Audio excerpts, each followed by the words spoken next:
After 24 years on TV, you'd expect Ben Shephard to be used to a bit of pampering. The sports-mad star, who rose to fame as a presenter on GMTV and has been on Good Morning Britain since its launch in 2014, is happily chatting away in our makeup chair when he has a minor panic. "I never usually have this much makeup on, because you're distracting me." I'm not telling her to stop. The down-to-earth 47-year-old is one of those faces so embedded in our British TV tapestry it's hard to remember a time when he wasn't on screen, but there's one show he's been notably absent from: Strictly Come Dancing. Despite having a dance degree and being rumored to be on the lineup each year, Ben says you won't see him there anytime soon, and not just because of the fake tan and sequins. During our cover shoot in support of GMB's 1 Million Minutes campaign, which aims to eradicate loneliness in the UK, Ben tells us the show would be an unwelcome pressure on his happy marriage of 18 years to wife Annie, who he lives with in Richmond with their two sons Sam, 17, and Jack, 15. "I really do think it would be a lot for our relationship," he says. "It would be intense. Everybody's got an opinion about your rumba or your salsa. I did the salsa with Shirley Ballas on the One show the other week and the amount of messages I got was really overwhelming. Everyone's got this idea that because I've got a dance degree I'd be good on Strictly, but I'd be rubbish. I did contemporary dance, standing at a bar and rolling around on the floor. It's not charging across the dance floor doing a quick step. Lots of my colleagues, Kate Garraway, Susanna Reid, Rob Rinder and Ed Balls, have done it and absolutely loved it. And I've worked with Helen Skelton over the years. She's absolute dynamite and an incredible broadcaster and an amazing mum. I've loved watching her do something as life-affirming as dancing. I know the joy you get from dancing and the endorphins, so I'll never say never, but now's not the right time. It's all-consuming." Ben quit his dance career in 1998 when he got his big TV break launching T4 on Channel 4, but it was almost all over before it started. He quickly learned of the brutal downsides of a cutthroat industry when he got fired after a few months, with his boss telling him, "It's not working and I don't think it's ever going to." It was brutal because it came out of nowhere, recalls Ben. "I was about 25 and thought I was going to be with Channel 4 for a couple of years. Then all of a sudden it was done and I clearly hadn't been good enough in that role. It was really hard coming away from that and the reality of suddenly not having an income and not having a job. But what you realize is that when something goes wrong and then when an opportunity comes along, you grab it even harder."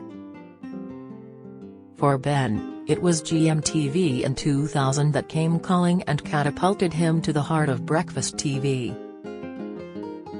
He now presents GMB as well as ITV shows Tipping Point and Ninja Warrior UK, yet the knockback still haunts him.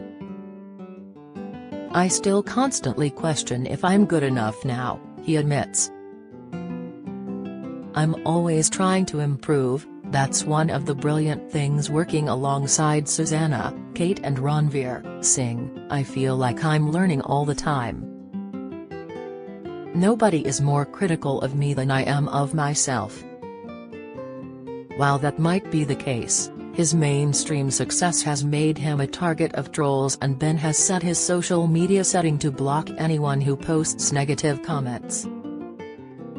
"Social media can be an incredibly important tool for debate, but what I don't need is the mindless horrific vile abuse from people," he says. "You'd be amazed, people just want to get a reaction out of me, so I've changed my settings on my social media. I just want to be drawn to positivity and optimism and hope." It's this positive attitude that has pulled Ben, who boasts 14 marathons under his belt, through a difficult couple of years blighted by injury. He is recovering from an agonizing triple leg injury that left him needing surgery and months of grueling rehab following a horror football injury last year. But it's not being able to exercise that's been more painful. "It was horrific," he says. "Exercise is so important for my mental well-being.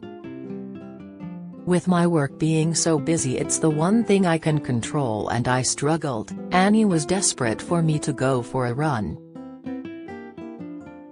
"I got a really rubbish handbike in the end, they're traditionally used by pensioners, and I was there battering it because I couldn't use my legs, I couldn't swim, I couldn't run. I'm not going to be doing any more marathons," he confirms. Ironically, not because of my knee but because my back's so bad. "That's one of the things about hitting 50, my body can't keep up with my enthusiasm for exercise. I'm toying with the idea of going back to football, much to Annie's disgust, because it was football that got me into the problem in the first place." So how does he feel about the looming Big 5-0 in 2 years' time? "I'm embracing it, although it is pretty daunting. As a kid, the idea of being 30 was ancient, but my colleagues at work are all over 50, it's just a number that comes and goes.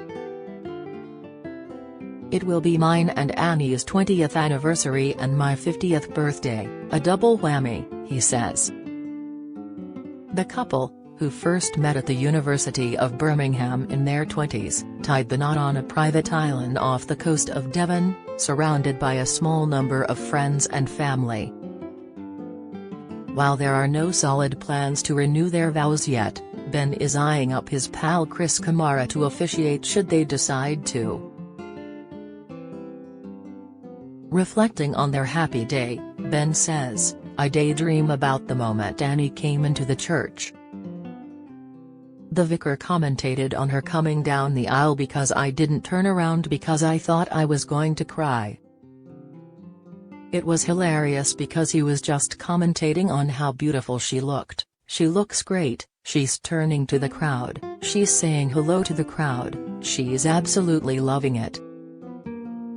It was like a sporting event, like having Cammy do the commentary. Maybe if I do renew my vows I'll have Cammy to be the vicar. Annie would love that.